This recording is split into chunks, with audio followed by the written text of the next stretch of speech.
Can you help our listeners just understand a little bit about why a life coach will be important for anybody? How's that going to help them? Well, I love that question. I'm biased, but I love that question. Well, I like to look at it this way. If you just observe life, observe different professions, the people at the top of their professions in just about every field have had help. I don't know anybody that has never had any assistance. You think about athletics, right? The best athletes, they all have coaches, right? Why? If they're so good, why? Warning.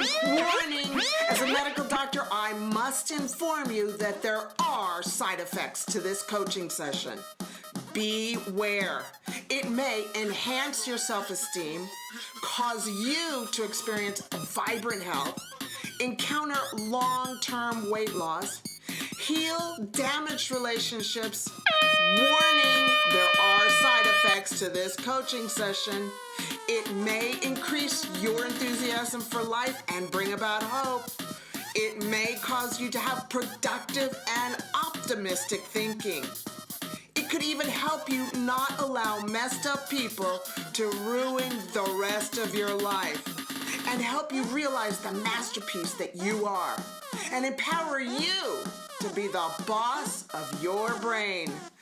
Warning, these side effects may be long-term. This is Dr. Isabel from Doctoronamission.com.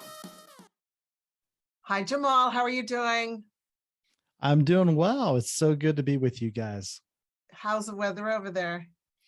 I'm in Southern California, about an hour and a half east of Los Angeles in the beautiful mountain community. And right now it feels like fall. So it was pretty hot, but now it's starting to cool down. It's, comfortable Fahrenheit wise. It's in the 70s. Yeah. Cause you guys have had some hot 70s. Weather. Yeah. We have. Yeah. We have. You drinking lots of water? Yes, I actually have right here with me right now. There you go. Good Totally. job. Strong work. Well, as you know, we're here in New Zealand.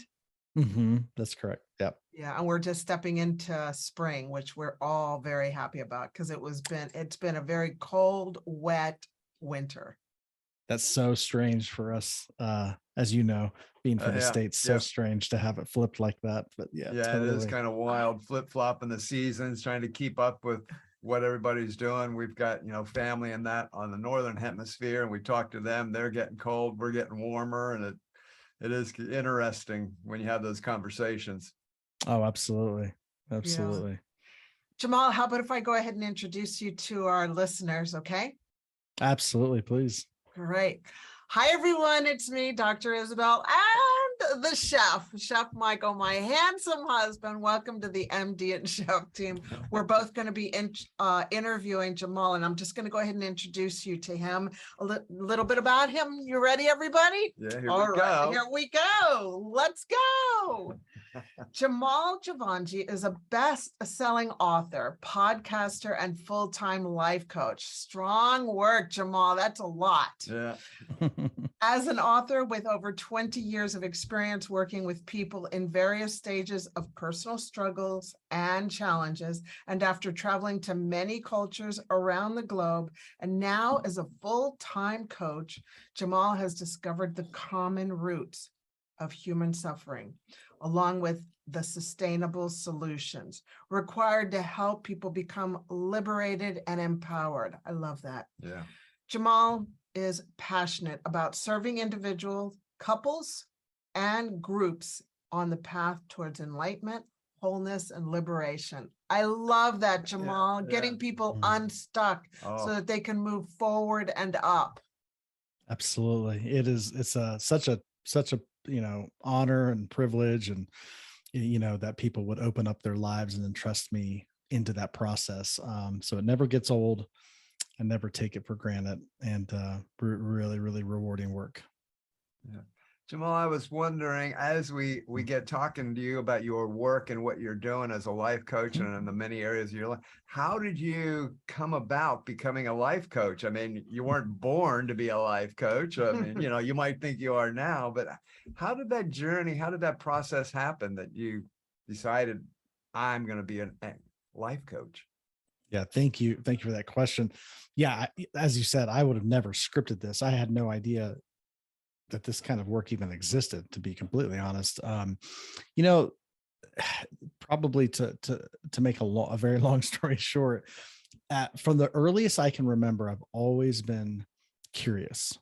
I've always asked questions. I mean, going back, I could remember being 5 and 6 years old, and I really was curious about, really, what are we doing here? What's the point of this thing called life? I remember asking, my father grew up overseas outside of the United States and in a very impoverished part of the world.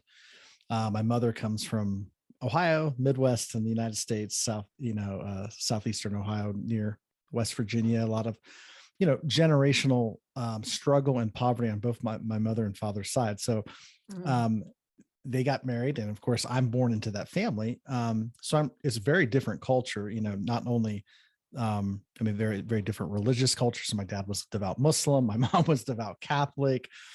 And I was always curious about, what do they believe? How are they approaching life? But there was an existential angst and struggle that I noticed in my parents, and it had to do with survival. And it kept them occupied working jobs that they were miserable in. My mother always had health issues from the earliest I can remember. She had a lot of trauma. I had no idea the connection between trauma, emotional, spiritual trauma, and physical health.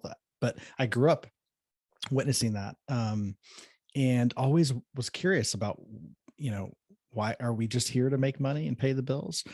Why is my mother unhappy? What's the root of this suffering? And I've always been curious about that. So that eventually led me down a lot of different roads. I was a corrections officer for a number of years and worked in a state penitentiary. Saw suffering obviously there firsthand. And I began to realize, specifically working in a prison, I used to have the belief that just some people were throwaway people. Some people were just bad. They were just no good.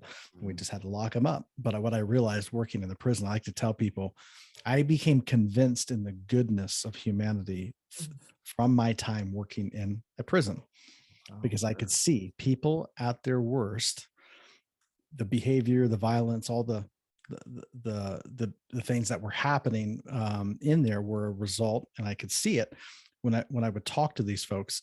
Literally, there wasn't one inmate that, if I found out their story, if I could hear their story, where they came from, what had affected them, there wasn't one inmate that I didn't have a sense of deep compassion for, and I could see their goodness below all of those layers of trauma and pain.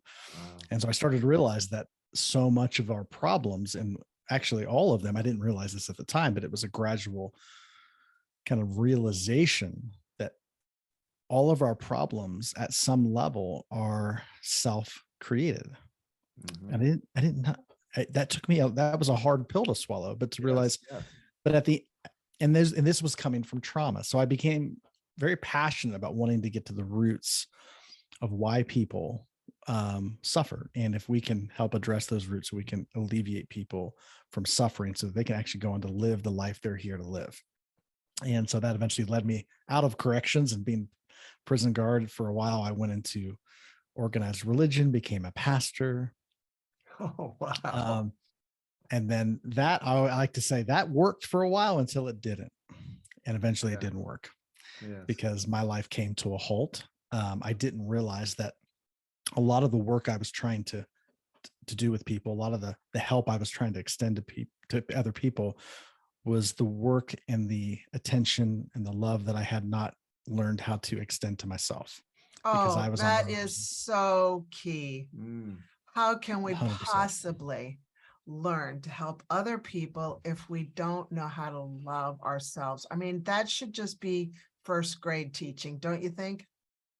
Oh, I wish somebody would have, and I think, looking back, I think there were subtle hints that was being sent to me from life along the way, but I just didn't realize it, because we can see so clearly out here, but what's hard to see because of our senses, we're trained, our eyes see externally, our ears hear externally. We tend to pay attention, and we're trained to pay attention to the external world, but we're not really trained or taught how to pay attention to the internal world. Yeah. And what I was on the run from was what was going on inside of me, some pain points that I inherited, things I experienced. A lot of them were just patterns passed down to me from, none of us are born into a blank slate. We're all born into history, and that's somebody else's story. It's not our story. So Yes. when we inherit that, and I had not understood that. So my life came to a halt. I just, it all fell apart. The wheels came off the bus, so to speak. So I was forced, went through divorce, lost pretty much everything, and was forced to just take a really hard look at myself. And it was in that season that I call it the grace of God. People were sent to me, coaches, different things, and to help me to take a very honest and close look at myself. And I began to understand this is what's been causing the pain in my life. This is why the patterns tend to have repeated. And so then I started, that work saved my life. I made my profession my inner well-being. That became my profession, literally for almost 2 years. I did nothing other than learn and focus and heal. And eventually that opened up the doors for me. So there was a conversation I was having with somebody, and just a conversation with someone who's struggling. And this lady looked at me and she said, "Have you ever thought about doing this?" I said, doing what? She said, "This." Talking to people? I said, you mean like a profession? And she said, yeah.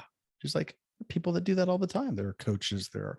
And I knew that at one, intellectually, but it literally never occurred to me that I could be of assistance to the world, to other people, until that moment. Yeah. Now, previously I had given up on that, because I thought, I'm going to be somebody that saves the world. Right. And then that all didn't work. And so I gave up on that. But then at this moment, it was very new when this lady asked me this question. I, for the first time, began to see this line of work as far as serving and helping people. Really, the word ministry means service, right? So Yes. it's just, it's got some religious connotations to it, but ministry has always been who I've been. It's in my DNA, my essence. So when this lady asked me that question, and they had come through, I had just come out of a very dark season of my life. That was the first time I actually thought, oh, that's how it's supposed to work. What I've experienced, the healing I've learned and experienced, that's what I can pass on. And that's all I can pass on is what I've experienced. I can't pass on something I haven't experienced. Yeah. Yes. And so that led me into, long story short, that led me into this work of being a author, podcaster, coach. Just listening to you and your story and what you're talking about, that it made me think about society in general when you say the word life coach. A lot of times, you talk to somebody about, maybe you realize that they might need a life coach. And one of the reactions you get a lot of times is like, oh, one of those, what's that going to be? Oh, is that going to, why would that do me any good? Can you help our listeners just understand a little bit about why a life coach will be important for anybody? How's that going to help them? Well, I love that question. I'm biased, but I love that question. Well, I like to look at it this way. If you just observe life, observe different professions, the people at the top of their professions in just about every field have had help. I don't know anybody that has never had any assistance. You think about athletics, right? The best athletes, they all have coaches, right? Why? If they're so good, why do they need a coach? And people say, I'm fine, I don't need a coach. Well, the best people need coaches. The people who are at the top of their game need coaches. So a coach is, one of the main reasons why coaching is necessary is because, this is a hypothetical kind of conversation, but let's say you could talk to a fish, right? If you could have a conversation with a fish in a fish tank, and you could say, hey, how's the water today? How's it going? I pretty sure a fish would say, what do you mean water? What is that? I've never seen it. What's it look like? Right? Because when you're in water, you don't see it. You don't see whatever you're in. Yes. Because you're in it. So we're looking at the world around us. We're experiencing life around us through a lens, right? We're seeing things through a lens. Now, I don't know if you've ever, some people, I've actually done this where I'll have like sunglasses on. I'll have them on for so long, I'll actually forget I have them on. And sometimes I'll start, where's my glasses? Where's my sunglasses? Right. You know, or Yes. if you've known people that will actually be on their phone and start looking for their phone, right? Because when you're so close to something, you actually become invisible to it. You can't see it. So as I mentioned before, we're trained to see and experience the world externally through sight, through sound, through touch, through smell, through sensation. But we're not trained to see the inner dimensions of life. And it's through the inner dimension of life, that's the lens through which we see everything. So if you could take that fish out of the fish tank and then show them the tank, now they can say, oh, that's the water. Oh, I've been in that. I've been swimming in that. Totally. But when you're swimming in something, your own consciousness, your own state of being, you don't see that. And so that's one of the number one reasons that coaching can be valuable for people, is because it's an opportunity. We create a space in which we can literally step out of create some distance between our life and our perception and our observation, create a little bit of distance, and then take a close look at the level of perception that's colored literally everything. And that perception determines the kind of life we experience. Absolutely. And Michael and I have had coaches for so long now because they see our blind spots and they know where we want to go. So we always recommend everybody get a coach, to help them get to that next level, because Jamal, life is too hard to figure out on your own, and we're like our lives belong to Jesus Christ. Okay. So Christianity is our backbone, and having learned how much God loves us has helped us learn to love ourselves so that we can love other people. That's the big lesson we've learned in our 50s and 60s. Yeah. Holy moly. I'm sorry, God, that took me so long, but I was, so I always love speaking to coaches like yourself, because you understand that you're the glasses outside going, hey, have you thought about this? Have you listened to the way you're talking to yourself? Yeah. Because what people are saying is what they're thinking and feeling. So whoopsie, we forgot to turn that off. Sorry, everybody. I turned my phone off. We forgot to turn off our phone. So I love that you've gone through your mess and it's become your message to help other people get through their mess, because so many people are going through so much out there right now. And you're a voice of reason for them. Well, it's an honor. It's a privilege, and my understanding is that whatever we receive is not just for ourselves, but for the world, and we're conduits. Things come through us. Yeah, for others. So the healing I've received, even thinking about the nature of grace, freely we have received, so freely we give in that sense. So that's huge. Yeah. Are you happy that this all happened to you? I know that sounds kind of crazy, but like now that you're over on the other side, are you grateful that this all happened? Yeah, there was, it's taken a long time for me to really see the value in everything I've went through, but absolutely the answer is yes, because I can't imagine not being here. I can't imagine not doing this, being in my skin, living the life I'm living, experiencing what I'm experiencing. And it took it literally, the only way out of hell is through it. That's what I've come to recognize. And that's a tough one. We get you. True, but man, that's a tough one. It's a tough one, but liberation, and there's, there's a verse in the New Testament. One of my favorite passages is it comes out of Galatians 5:1, and it says it's for freedom that Christ has set us free. So liberation, the whole point of this is to be free. And again, the truth makes you free, the truth obliterates illusions. The truth obliterates everything that, and we're conditioned in illusion, right? We're conditioned even to see, even at a very basic level, right? I'm conditioned to think of myself as my body and my mind, right? But my body is a tool. It's a beautiful tool. It's a gift. It's amazing. It's not who I am, because this body is just 37 trillion cells approximately. That's in flux. It's, these cells are dying. They're being regenerated. Eventually it's all going back to soil.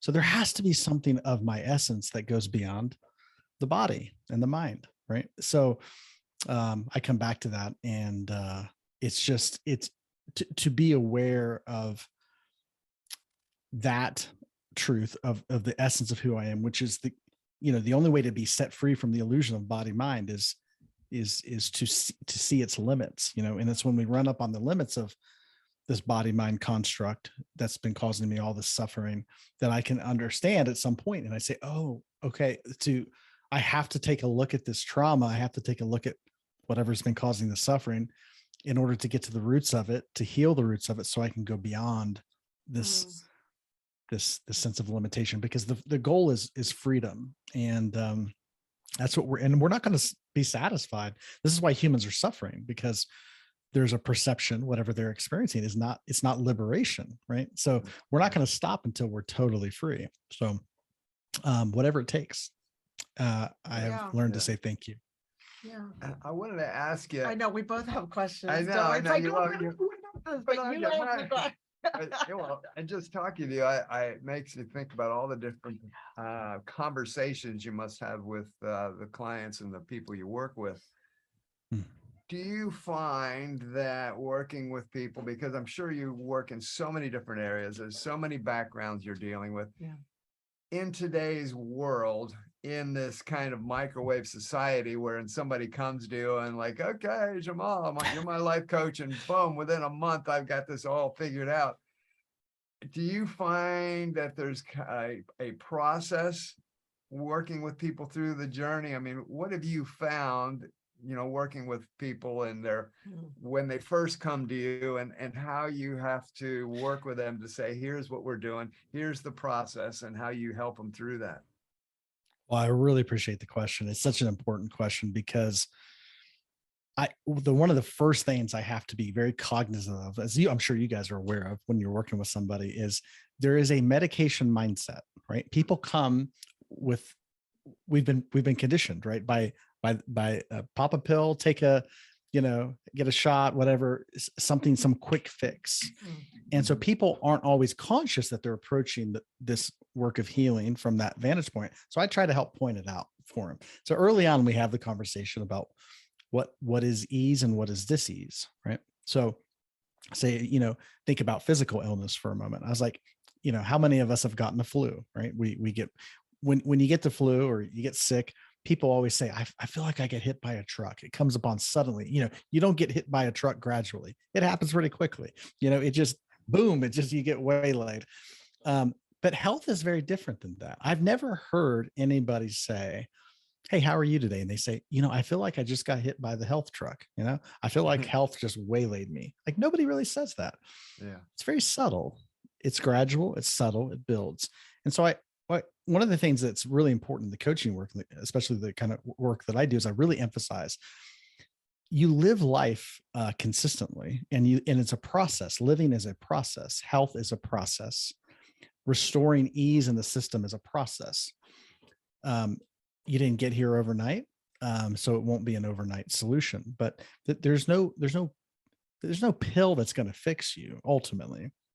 So, but paying attention, whatever we give attention to, over time, you'll be able to take, if you give attention to something, it will flourish ultimately. It's kind of like a plant. If you put it in sunlight, you give it water, it'll do well over time. Yeah. But there has to be consistency in the process. So one of the things that we really work on up front is helping people shift out of this medication mindset where there's something out here that's going to fix me. And we say, no, we're just going to start paying very close attention to a dimension of life that we haven't been taught to pay attention to. And that's what we're going to do. And that's this work. And then the more we do that, I said, this is a gradual process. Ease starts to come into and before you know it, you're feeling really amazing. You have lots of energy. Life has become robust and more crisp and more exciting. I said, but it's not one day here, it's here, and next day it's gone. If you'll just learn to pay attention consistently, this is an upward trajectory, the way health is, right? And it's a process for sure. And I would like to say, because I'm a medical doctor, it's just insane that we're all taught that healthcare starts, your health starts in a doctor's office. No, it doesn't. It does not start in the doctor's office. We need to start teaching people that it's way upstream. When you end up going to the doctor's office for an illness, it's because you're downstream. You need to start understanding, well, that's our work. That's why I'm such a frustrated doctor, and we've started what we started. Is it's time to start working upstream and empowering, encouraging people. So it's kind of like when people 100%. come to you for a life coach, they're downstream and they're like, I don't like where I am. I want to course correct. And you just help course correct them, right? Have you ever read that book, Slight Edge, The Slight Edge?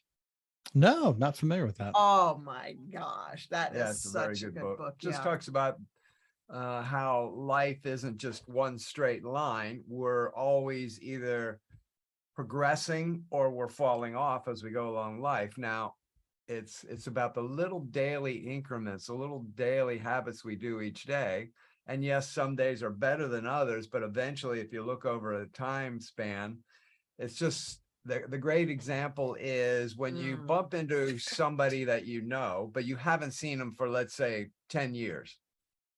And you see him on the street or somewhere, or some, gathering at a reunion or something, and you haven't seen him for 10 years, and you see him, there's going to be one of two reactions. One's going to be like, whoa, like, oh my gosh, what happened to you? That was that slight edge of life that kind of kept going like that, good. dropping off, for those who don't know on the video, meaning, they've fallen off the edge of life. Gradually, it doesn't happen in a day. Or you might have the reaction, you look at them and go, wow, you look fantastic. And they have progressed in their life. They're doing well. Their health is good. They've got a glow about them. They're, things are going well for them. So that's kind of the slight edge of life. I love that. We're all either kind of dropping off the edge or we're getting better as life goes on. Yes, the years accumulate, on the calendar age, but how are we doing? Are we actually falling off the edge of life, or are we progressing, becoming better? Like, hiring somebody like yourself, so that, we are progressing in life because we're working on ourselves. And I just love the work you're doing, helping people to work on themselves. It's so, so important, for people to work on themselves, start with ourselves, because as you found out, when you had a little bit of a crash and burn, is if we don't work on ourselves first, we can't really help anybody else. Absolutely. Absolutely. Yeah, good point, babe. Good point. And I wanted to also talk about the past trauma, because we've all been through stuff, I wanted to say, Jamal, that our future has no room for our past, except for the wisdom that we've learned from it, but it's so important for people to understand that we're not meant to be stuck there, there's freedom. Like you talk about, there's liberation from that, so that you can move forward with those bits of wisdom.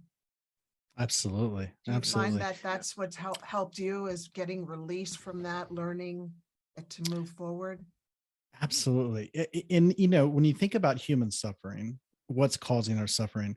Well, there's really it's suffering, and the difference between pain and suffering, right? Pain's a part of life. Difficult things happen. It's acute. It lasts. There's a temporary nature to pain. It comes, it goes. Suffering's a bit different though, because suffering is perception based. It's in the mind. And I have found that suffering is directly connected to how we're perceiving life through the lens of the past, right? So because this moment, like if we just look at this moment for a second, what's wrong with this moment, right? Nothing. In this moment, it's fine. all problems, when you think of a problem, right, it's all future based. If you think about, when does the problem occur? Well, in my mind, I can think of a lot of problems, but none of them are right this moment, right? They're all in the future, but there is no future. I mean, because when the future is in the mind, it's the way we're perceiving time. But I never wake up and go, oh, it's the future, right? It's still today.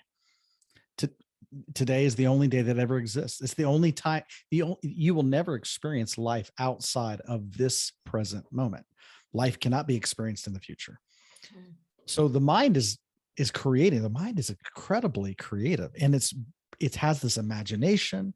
Typically, if we're feeling anxiety or stress, it's because we're perceiving or imagining something in the future that we don't like, that seems scary, or seems, we don't know how it's going to turn out. And so there's a sense of uncertainty about it, right? But since the future doesn't exist and we're imagining these things, so it's like, well, it's kind of delusional, right? Where is the mind getting these projections from? Well, if it's a stressful or scary future, it can only come from one place. Right. Since the future doesn't exist, it can only come from the past. So what the mind is doing is it's drawing from the past where there's something unresolved, something painful we've experienced, some wound, some trauma. And because we have not learned to energetically release it at some level, it's unresolved. So we're attached or identified with it in some way. And then the mind says, well, that's what it can perceive. It can see, oh, this is what potentially could happen. This is often happening at the unconscious level, but it's perceiving this could repeat in the future. So therefore, fight or flight mechanism kicks on. So then we begin to perceive the present moment as dangerous, because we're looking at the present moment through the lens of the past, and then we can see that happening in the future. So then we begin to resist whatever we think is going to happen, and we start to make decisions from that place, which are never good decisions, right? And when that occurs, again, we end up creating in our future, because the future hasn't been created, we end up creating in our future the very thing we're resisting from our past. And this is why patterns repeat. This is why people keep having the same problems over and over. But I tell people, you've never been here before. Today is a brand in history. We've never been here. This has never happened. This is actually history in the making. Yes. But so many of us approach today or this moment from the lens of different day, same story, blah, blah, blah. This is just, we kind of see it as the same old kind of thing happening. But in reality, that's because we're viewing this moment through the lens of the past. So what I say is all the past is, and by the way, there was never any past. Even when we experienced what we experienced in the past, it was not the past, it was the present. So all the past is simply recollection, records. We're accumulating perceptions and memory. It's memory of what we've experienced, but that's all it is. It does not exist. You cannot find it anywhere. It is simply memory. So when we can begin to perceive that, and then obviously there's work to be done to find some resolution, to be able to process what happened, to release that energy. And as you do that, what happens is there's an ease that gets restored to the system. And then you can just see this moment for the way it is. And in this moment, I always tell people, there's no problems in this moment. What do we need for life in this moment? Everything, right? We need breath. We need, air. Our heart is beating. Our systems of our body are functioning. The universe, there are things in the cosmos completely supporting us, right? The earth is spinning on its axis. We can keep going on, and we go, there really isn't any problem in this moment. So whatever future I'm imagining, if it's scary, it's simply my past. So that's just an indicator. It's like a notification showing me where have I felt this before in my past? And it's an opportunity to do some investigation and discovery there. But that's what's causing our suffering, right? It's this perception of time, the future and the past, both of which do not exist. Oh, that was good. Really good. And you can create your new now, yes, depending on the story you're telling yourself. Yes. Okay, absolutely. Well, this happened, but I learned from it, and I'm not that person anymore. And this is going to be my new now. Yeah. Oh, and totally. It's not going to be scary. Yeah. Like we're in control of this, is what you're saying. Absolutely. Absolutely. Yeah. Well, it's the only way we can renew anything, right? So my perception, even from a spiritual perspective, like, so when Jesus said, let your kingdom come and let your will be done here as it is in this dimension of existence called heaven, right? So what is that? Like, that's a really interesting, like, how is it that we can actually create on this earth something that, obviously if it exists in heaven, it has to be pretty good, right? I'm sure it has something to do with life and health and well-being and peace. Well, great. Well, when I can get out of the past, which is where all my trauma is, and then I can stop creating a scary future, which is where my resistance is. When I can just let go and come back to this moment, then I actually now have access, spiritually speaking, energetically speaking, I now have access to an entirely different state of being. And the creative state of being it's really interesting that to imagine, so this is where visualization of the future, which doesn't exist, but can we visualize a future we want to create? Yes. So in order to do that, you have to have access to a dimension where all of these things exist, right? So, if we can imagine a more loving or peaceful future or healthy future, whatever it may be, where is that originating from? Where is that image originating from? There is an actual dimension in which all of these things exist. And, we might call that heaven. If you're talking to a quantum physicist, they may call that the quantum field, the field of infinite possibilities. This is my understanding. This is all the same place. If we have access to that dimension, then we can begin to visualize it, and then we can begin to create that. But that only works when we are not in a state of fear, when we're not in a state of dis-ease, a breakdown in ease internally. And then we have access to that. And then we can begin to co-create with the divine and bring heaven to earth. Yeah. And I believe that's what our destiny is. That's what we're here to do. Yeah. So well said. That was beautiful. That was sweet, like we say here in New Zealand. That was sweet, or mate. Sweet ass. Sweet ass. Sweet ass. I love that. For those down under, that was sweet ass. Sweet ass. I mean, how many times have we said that prayer, and that just verbalizes it? Yeah, very well. Yeah, I love that. Yeah. Well, do you want to see if Jamal's got anything he'd like to talk about or share? How people can get a hold of him or anything? Actually, the 3 action steps. I always love giving people our 3 action steps. Some action steps. Do you have any? I know this is not, an instant kind of thing, but we like to give people at least 3 action steps that they can start implementing. Do you have 3 that you could share to help our viewers, our listeners go? Totally. Something that's been a lifesaver for me is whenever I'm triggered. So we all know what triggers are, right? So when we're triggered, when something occurs and we feel instantly angry or upset or fearful, whatever it may be that happens, what I like to do, it's actually an indicator that something from my past is unresolved. So what I like to do is to say, okay, what's happening right here is not the source of my suffering. What's happening here is simply my past being mirrored back to me. So I always, first of all, say, what am I feeling? So I name it. First step would be name it. What am I feeling? Maybe fear, maybe anger, whatever it is. Give it a name. Then I like to locate it in the body, because typically when we feel an emotion, a strong emotion, it manifests somewhere in the physical body, sometimes in the chest, sometimes in the stomach area, sometimes in the head area. I like to, okay, where am I feeling this? Then I'll take my hand. So step 2 is to put your hand there, wherever it is, and just hold compassionate space. Take some deep breaths in through the nose, out through the mouth. So you begin to just breathe. So you name it, locate it in the body, begin to breathe. That's all.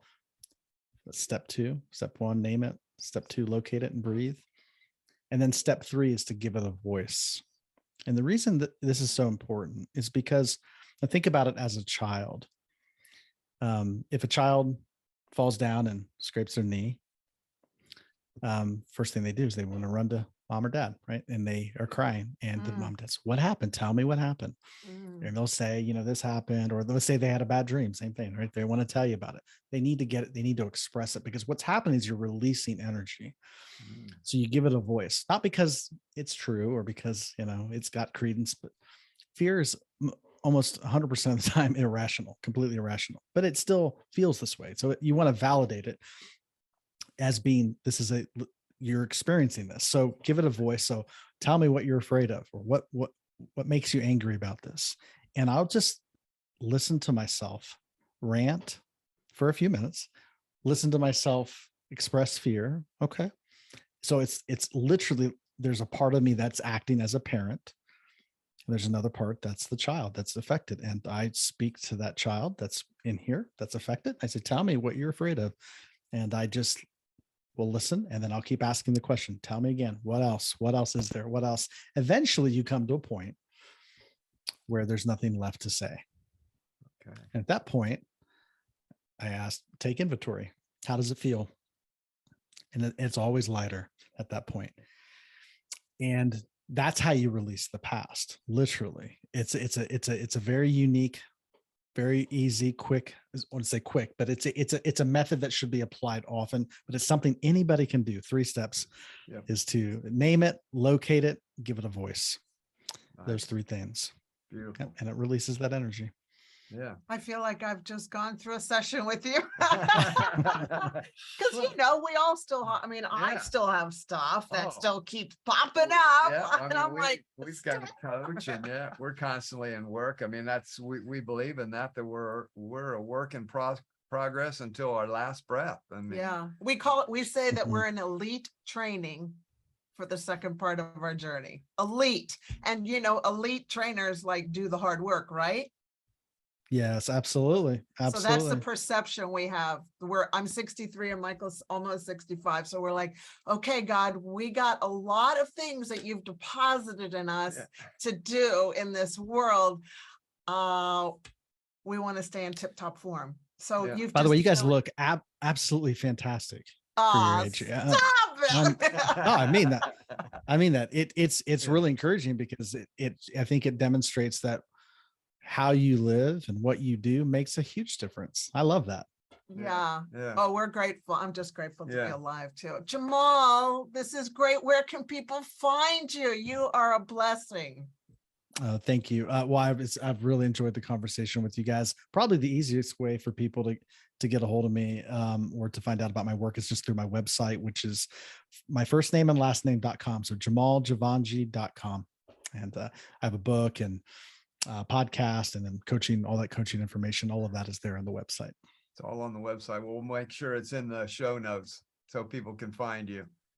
Thank you so much. You are so valuable to society and what's going on out there. It's been an amazing, wonderful conversation.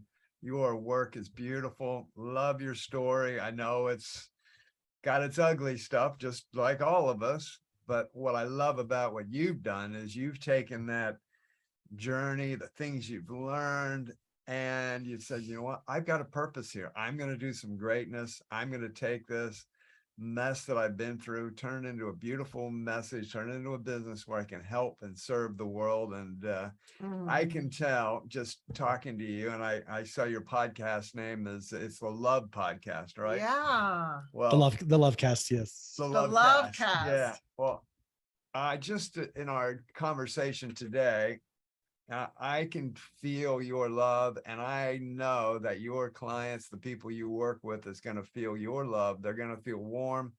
They're going to feel empowered. They're going to feel heard, and they're going to feel understood when they work with you. So I could feel that vibe today from you. So thank you for being with us here on the MD and Chef Team podcast today. I appreciate you coming on. Well, I so appreciate your generous words. I totally receive that. Thank you so much. It means a lot. All the way from down under. That's amazing. It's been a sweet ass conversation. All the way from New Zealand. I love it. That's on my bucket list to come and visit. There you go. There you go.